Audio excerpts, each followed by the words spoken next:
A winter storm is blanketing the Northeast. New York City is on track to see more snowfall today than it's had in the past 2 years. We'll talk live with NTD's Chris Beers on the latest. A plane's door vanishes mid-air over Buffalo, New York, leading to a safe yet startling landing. What happened in the skies? A new bill today would codify states' rights to defend the southern border. This as D.C. lawmakers take another shot at impeaching Homeland Security's Alejandro Mayorkas. Nikki Haley stands in the way of a rematch between former President Donald Trump and incumbent Joe Biden. But will her campaign survive after the South Carolina primary on February 24th? A new survey reveals more than one-third of 16 to 18-year-olds say they don't want children. We'll tell you what they're saying. Investors are losing confidence in China, moving into the alternative investment category. Funds are being withdrawn from Chinese stocks and bonds.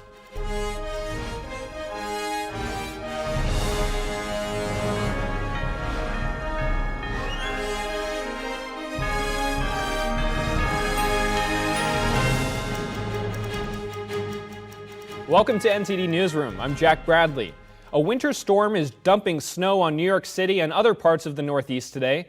The weather is knocking out power and disrupting travel. More than 6 inches of snow was reported across the region, and it could be the biggest snowfall for New York City in more than 2 years. NTD's Chris Beers joins us now to bring us the latest. Chris, it looks pretty cold out there. How's the weather?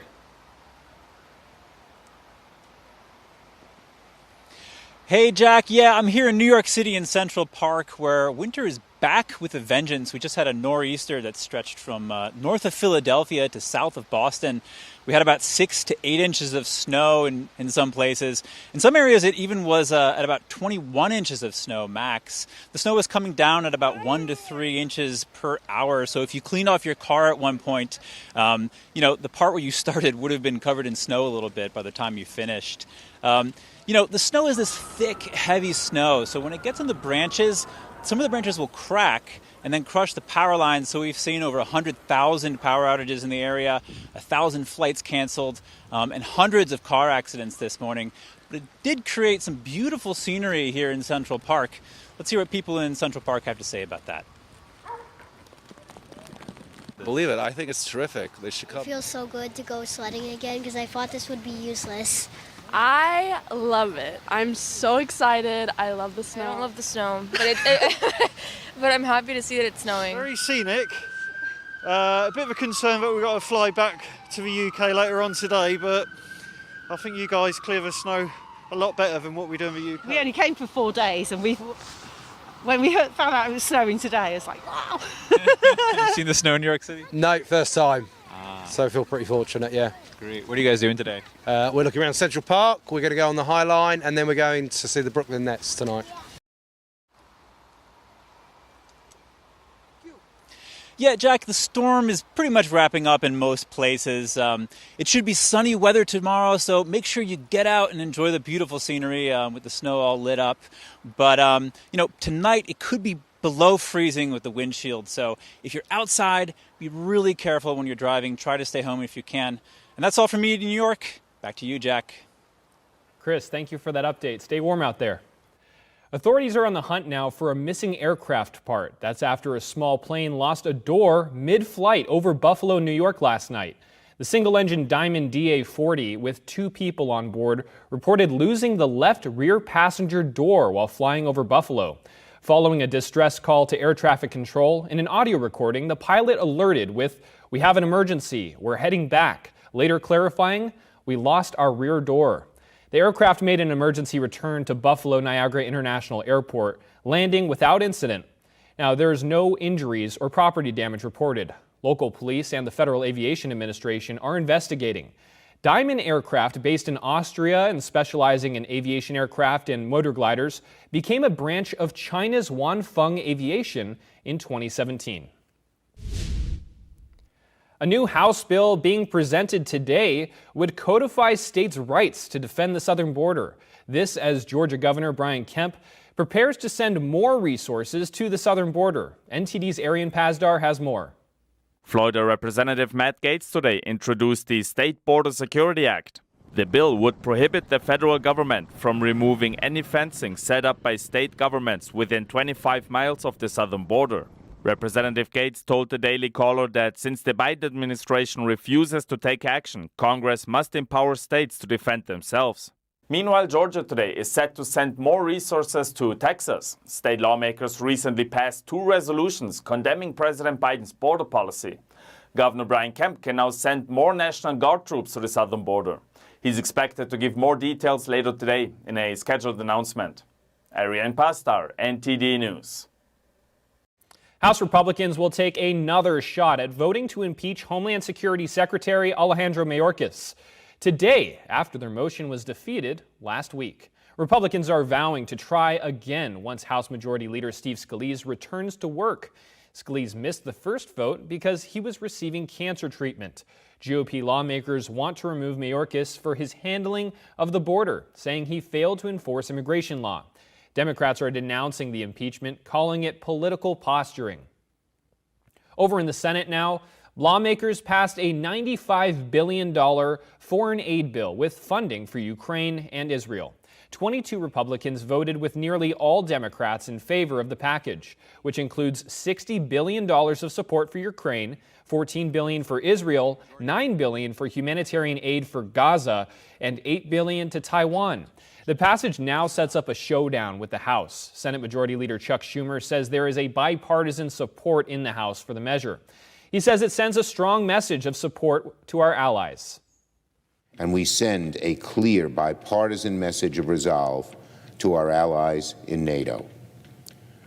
With the strong bipartisan support we have here in the Senate with this vote, I believe that if Speaker Johnson brought this bill to the House floor, it will pass with the same strong bipartisan support. As the House prepares to decide on this bill, some Republican senators are sounding the alarm, saying there's a lot of unnecessary items in this spending plan. NTD's Daniel Monahan has more on the bill and their concerns. The vote came after a small group of Republicans opposed to the $60 billion for Ukraine held the Senate floor through the night. Senator Josh Hawley reacted. My goodness, we have enough money to make hundreds of millions of dollars of our taxpayer funds available to the private sector in Ukraine. Hawley says such money will literally fund their businesses and banks and the pensions of Ukrainian government officials. The lawmaker says the U.S. Senate has left Middle America out in the cold. Meanwhile, these same people turn to the citizens of Missouri and say, "You're not worth a dime." They say, "You can't have a penny." Senator J.D. Vance says he sent a memo to all GOP colleagues saying there's an impeachment time bomb for a potential Donald Trump presidency buried in the bill's text. The Ohio senator mentions Trump's 2019 impeachment report that criticizes Trump for freezing military assistance to Ukraine against national security interests. Senator Rand Paul said he stands behind Vance's memo on Monday. He told Fox Digital, quote, "They're locking in foreign aid that will even tie the hands of the next president."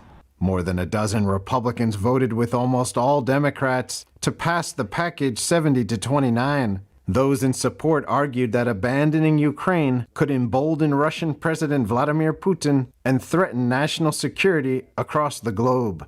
Daniel Monahan, NTD News. According to the Pentagon, doctors have cleared Defense Secretary Lloyd Austin to return to work today. The Monday statement said Austin underwent non-surgical procedures under anesthesia to address his bladder issue, and that a prolonged hospital stay is not anticipated. The statement also said his cancer prognosis remains excellent. His health issues did force him to cancel a planned trip to Brussels for a NATO meeting and a Ukraine meeting this week. Deputy Secretary of Defense Kathleen Hicks assumed Austin's duties when he was hospitalized on Sunday. The woman who opened fire at Joel Osteen's Lakewood Baptist Church and was killed by police had a history of mental illness, according to investigators. During a search, police also found she had anti-Semitic propaganda in her home. NTD's Allison Lee has the latest. Houston police on Monday identified the shooter at Lakewood Church as 36-year-old Genesee Yvonne Marino, an Hispanic female. There are some discrepancies. We do have reports. She used multiple aliases, including Jeffrey Escalante. So she has utilized both male and female names, but through all of our investigation to this point, talking with individuals, interviews, documents, Houston Police Department reports, she has been identified this entire time as female, she, her, and so we are identifying her as Genesee Moreno, Hispanic female. Police said Marino had a history of mental illness and a criminal background. She was placed under emergency detention in 2016. Authorities uncovered a rifle she used at the scene. There was a sticker on the buttstock of the rifle that stated Palestine. A sticker simply stated Palestine on the buttstock. Authorities have searched Marino's house in Conroe, Texas, as well as her car, and said they found anti-Semitic writings. I mentioned anti-Semitic writing. We do believe that there was a familial dispute that has taken place between her ex-husband and her ex-husband's family, and some of those individuals are Jewish. So we believe that might possibly be where all of this stems from. Marino entered Lakewood Church, which has a capacity of more than 16,000, and began firing shortly before 2 p.m. local time on Sunday. A service was about to start at the time. 2 off-duty officers present killed Marino before she could kill anyone inside the church. The shooter brought with her a 7-year-old boy. Police on Monday confirmed that the boy is her biological son. Multiple shots are exchanged by all three. She eventually falls to the ground. The 7-year-old child falls to the ground as well from gunfire, 1 gunshot wound to the head. Like has been mentioned earlier today, he is in critical condition at this time. A man in his 50s sustained a non-critical leg injury and was being treated at a local hospital. An investigation into the shooting is ongoing. Reporting by Allison Lee, NTD News. A recent report by an IRS watchdog group found the agency had poor security measures in place to secure tax data. It's leading government leaders to question the stability of the agency. The report was released last week by Treasury Department Inspector General for Tax Administration. It found that nearly 280 former employees still had access to the agency's network. Also, 19 contractors who failed background checks also had access. And the IRS could not properly detect and prevent unauthorized removal of taxpayer data. The House Ways and Means Committee said that on Monday, these issues could lead to a repeat of the massive illegal leak of tax returns, like that carried out by Charles Littlejohn to the New York Times and ProPublica. Littlejohn was an ex-IRS contractor who was just sentenced to 5 years in prison for leaking former President Donald Trump's tax information to the New York Times in 2020.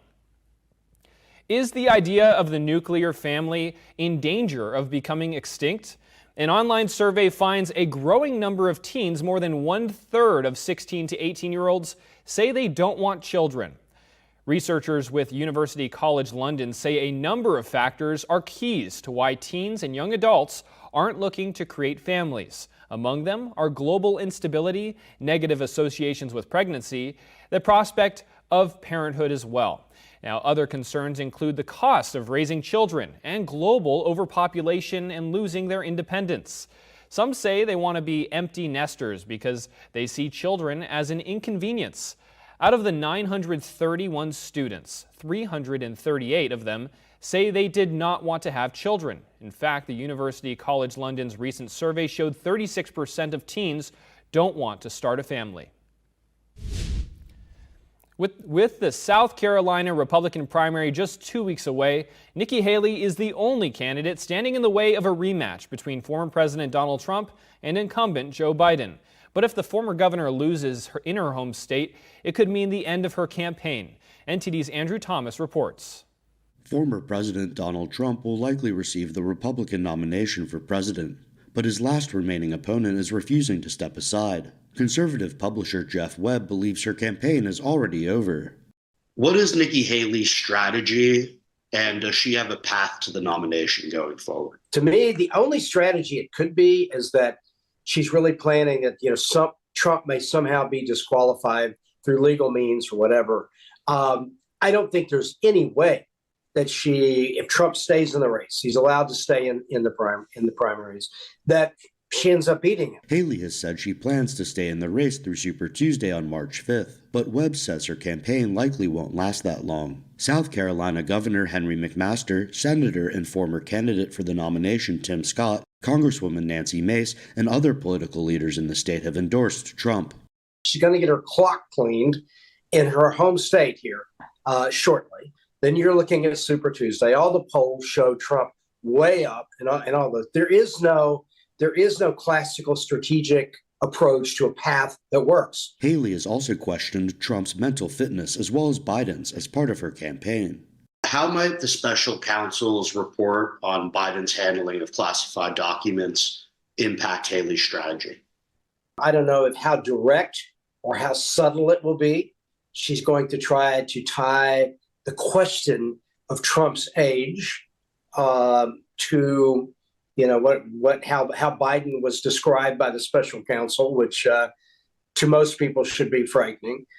Haley has pitched herself as better equipped to beat President Biden in the general election, but she'll have to court enough independence without alienating Trump supporters if she gets the Republican nomination. I mean, there are a certain percentage of people who are never going to vote for Donald Trump, whether they can give you a great reason or it's tied to any kind of policy. It's more personal. They're just not going to.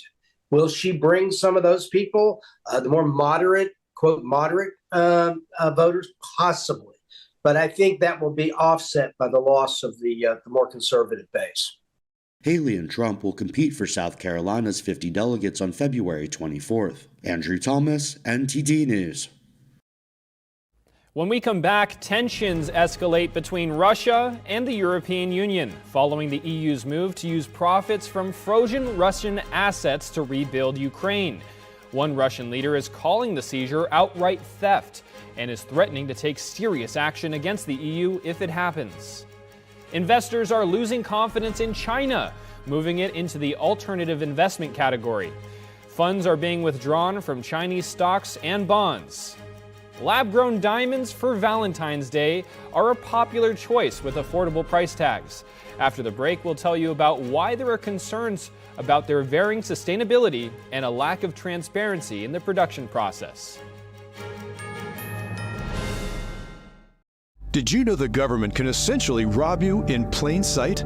Former Fed Chair Alan Greenspan warned, deficit spending is simply a scheme for the confiscation of wealth. But he added, gold stands in the way of this insidious process. Birch Gold Group has helped thousands of Americans diversify their IRA or 401k into gold. To get a free info kit from Birch Gold, text PREPARE to 989898. Again, text PREPARE to 989898 right now.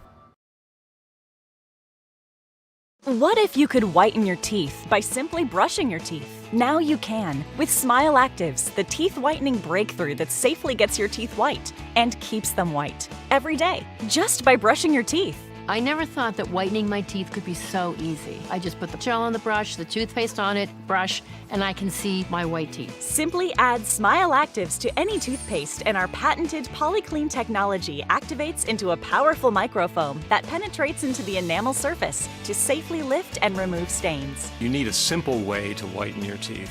Without strips, without trays, without going to the dentist. And it was about time that a product was developed that you would be able to do that with just brushing. And now, Smile Actives is even better with new Pro Whitening Gel with 33% greater whitening power, clinically shown to whiten teeth faster, up to 8 shades. 100% of users saw whiter teeth.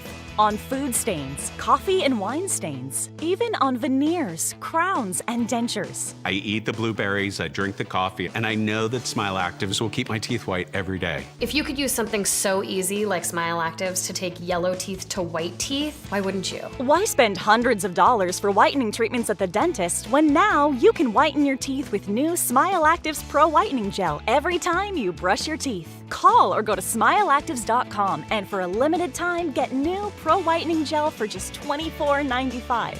Order in the next 5 minutes and buy one, get one absolutely free for just $24.95. That's 2 for 1 and save 58%. We'll even include free shipping. Get your teeth whiter guaranteed or return it within 60 days for your money back. I smile every day now.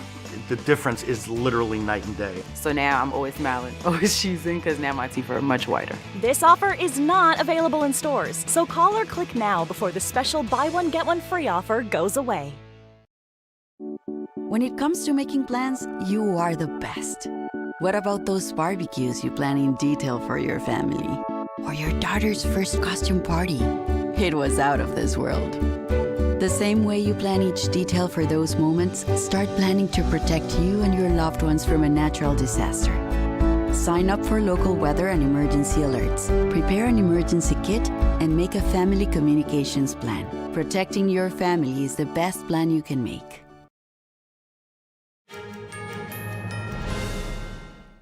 Welcome back.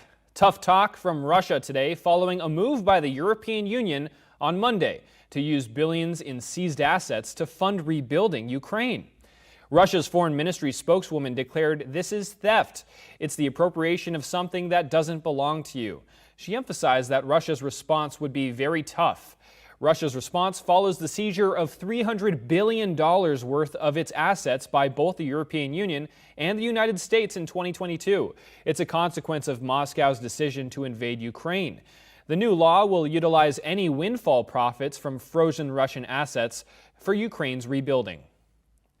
The price of Valentine's Day chocolates will cost more than expected, and global investors are increasingly losing confidence in China. Here's NTD's Don Ma with today's business brief. Okay, thank you, Jack. Just a quick update here on the new U.S. inflation report. U.S. consumer prices increased more than expected in January, and this is amid rises in the cost of shelter and healthcare. But as well, the pickup in inflation likely does not change expectations that the Federal Reserve will start cutting interest rates in the first half of this year. The CPI increased 0.3% last month. This is a little bit higher than what it was in December, this according to the Labor Department's latest report on Tuesday. Now, in the months through January, the CPI increased 3.1%. This is a bit lower compared to December's year-over-year comparison. But this number is still higher than what some economists had been expecting. And moving on, investors of all kinds seems like are losing confidence in China as it has slipped into the alternative investment category. Data reveals people are pulling money out of the world's second largest economy. And exposure to Chinese stocks in December last year was down. Now, alternative investments are typically outside traditional stocks and are often riskier, but appealing to diversify. This has been evident from global capital flow trends. A recent study of public pension and wealth funds managers found not one had a positive outlook for China's economy or saw higher relative returns there. And Valentine's Day tomorrow, but cocoa prices are surging so high, even the biggest chocolate makers are struggling to stay profitable. And that doesn't bode well for your wallet this Valentine's Day. West Africa is home to more than 60% of global cocoa production. Climate issues there are damaging crop yields, constraining cocoa supply, and causing prices to soar. Cocoa futures doubled in the past year and surged 40% since January. Sugar, labor, and other factors have also gotten pricier. Hershey said last week that it would cut 5% of its workforce after historic cocoa prices and inflation worry consumers dampened fourth quarter earnings. And other chocolate companies are feeling the pinch too as well. Back to you, Jack. Hey, thank you, Don.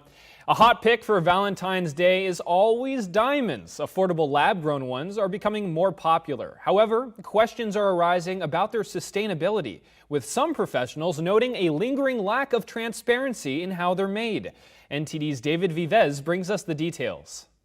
These diamonds created in a laboratory cost only a fraction of their natural counterparts, and they shine just about the same, so that you can't tell the difference. Because they're chemically the same material as the natural stones, they're imperceptible. You can't see whether they're lab-grown or natural. As costs are dropping and as technology improves, these precious stones are becoming a choice for environmentally conscious consumers. However, as Gen Z and millennials proudly flaunt their lab-grown diamonds on social media, the process of creating these gems raises concerns about energy consumption, with many companies not disclosing their environmental impact. For customers who want to buy a lab-grown diamond with the idea that it's the most sustainable choice, I would suggest that they really research where the lab-grown diamonds are coming from. I think to just say that man-made diamonds are the eco-friendly alternative is too simple of a narrative. It's much more nuanced than that. Lab-grown diamond sales in the U.S. surging by 16% in 2023, captured a significant 10% of market share of all diamond jewelry sales. David Vives, NTD News. Thank you for watching NTD Newsroom. Stay tuned for NTD Evening News tonight with Tiffany Meyer at 6 p.m. Eastern, 3 Pacific. I'm Jack Bradley. See you tomorrow.